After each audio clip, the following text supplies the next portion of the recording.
the agriculture sector believes the ongoing power cuts will drive up the cost of essential food items beyond the reach of many. AgriSA says the sector is battling to keep operations going. Statistics South Africa revealed on Wednesday that some food prices for items including bread and cereal continue to influence the country's inflation as well. Let's bring in senior economist at the Alternative Information and Development Center, that's the AIDC. Dr. Dick Forslund joins us via our video link this morning. Great to see you, Dr. Forslund. Thanks for coming on this morning. It's an issue of food security, isn't it? Not in terms of the food being there. It's there, but it's going to be unaffordable for most South Africans. Yeah, no, it's very disturbing. Good morning to you and to the viewers. It's very disturbing, and as you saw in that media release from the Agriculture SA, they spoke about that they have been culling 10 million one-day chickens the last 6 weeks because of the power cuts. So the slaughtering of chickens is not working, something they do 24/7. And this will even lead to a shortage maybe of chicken meat. And that is the meat that most people in South Africa go to when they eat meat. It's very disturbing, of course. And we saw the results of it already. KFC, for example, not having access to chicken, exactly partly because of what you're describing. Yeah, a while ago they closed 70 of their shops, but it seems that they are reopening again. But we will see to what prices they will offer now their meals or their fast food. So it is a kind of small disaster, you can say.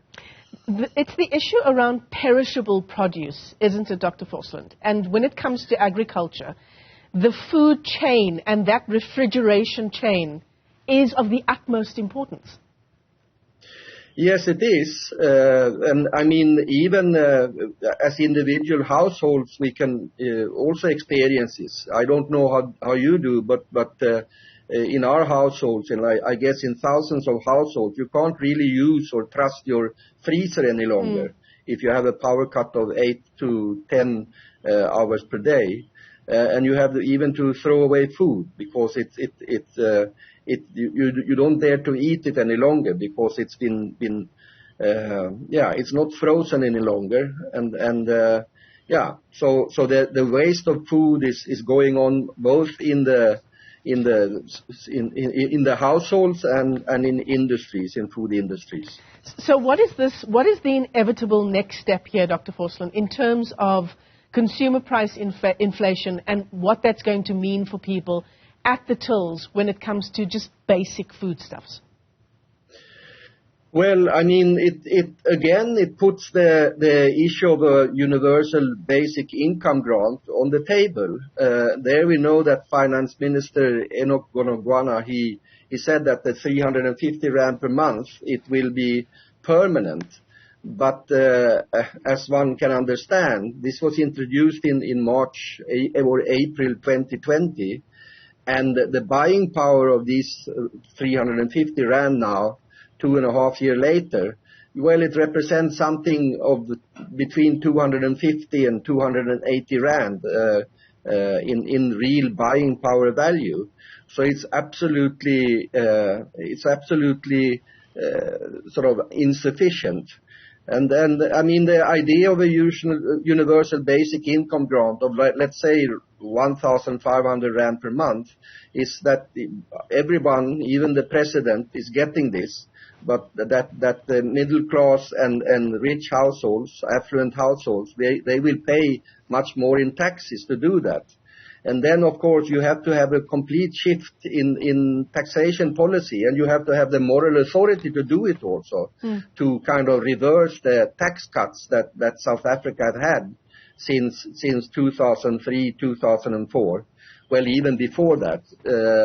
I mean, it's very difficult with the levels of corruption and looting of the public sector and so on. But I mean, that is a major reform that has to be done. In my view, it's inevitable. Or I mean, hunger is already spreading. We know that, you go for kind of like a social explosion in the country. Yeah. And I would like to say there also that the inflation report for December came on Wednesday, and they spoke. The headline inflation is now 7.2% year on year, but this is a kind of it's an average, so to speak. And with the inequality we have in South Africa, you don't have this theoretically calculated average households. We have discussed it before. Stats say they try to make up for that, but by also presenting a table where they divide the households in the country in 10 parts, from those households with the lowest spending to those with the highest spending. And if you look at that table in the CPI report now, you will see that the inflation, according to Statistics SA, for the poorest households, which are in this table spending some 20,100 per year, there the average inflation is 10.4%. And so it goes on kind of like in a falling scale, 9.8% for the next household group, 8.6% for the next household group. And the reason is, of course, that these households, they are making most of their spending of the absolutely necessary spending, like food and transport and so on. So it is the food inflation, the inflation on public transport and so on, which is really hollowing out the lives or the buying power of the working class and poor households in the country. So one must have this in mind when one reads this inflation report. Dr. Forslund, my apologies for coughing in your ear for the whole morning. I want to ask you this question. We've already touched on the pressure now that we're seeing on consumers, and you've described exactly that. You know, the cost of the average basket, that minimal basket of goods, that's obviously going to be skyrocketing. Can we talk about the pressure on farmers as well? I'm reading here about, you know, dairy farmers not being able to milk their cows. You can't keep the milk in cold storage when there's no electricity. The same applies to irrigation farmers that are irrigating grains, maize, sugarcane, and other crops as well. What kind of support should South Africa be giving to farmers themselves as well? Because this is becoming an unprofitable business. Well, one big cost in agriculture, I reckon, is to paying off loans because you always, when you have made investments, you have huge costs for loans, for bonds you have been taking or for making investments. And there you have the whole issue of interest rate on these loans. And there, as you know, the South African Reserve Bank is on a trajectory to increase the interest rate even more. So what you would need to do is to change the South African Reserve Bank, their interest policy. And I mean, in this situation, when we almost have a kind of, I would say, kind of warlike situation when it comes to the economy and basic supply of a service like electricity, then the Reserve Bank should use a paragraph in the Reserve Bank law which make it possible for them to lend directly at whatever interest rate they can, sort of to lend it. It's regulated. They can, according to their balance sheet, they could use about 300 billion rand now to provide very cheap loans or funding for such sectors. And that is a measure that has been taken by the Reserve Bank or the Central Bank in Bangladesh previously, quite successfully. But we will not see that from the Reserve Bank governor.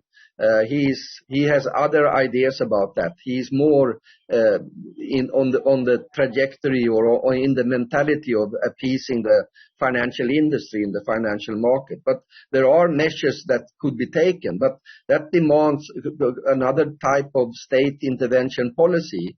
and to abandon the neoliberal orthodoxy, which is constantly guiding the government when it comes to austerity and also guiding the Reserve Bank. So there are such measures to be taken. Cheap lending, and that can only be done by the central bank or by this state bank in the future and so on. But we will see what happens with that. But I mean, the central bank, the Reserve Bank could do this immediately now.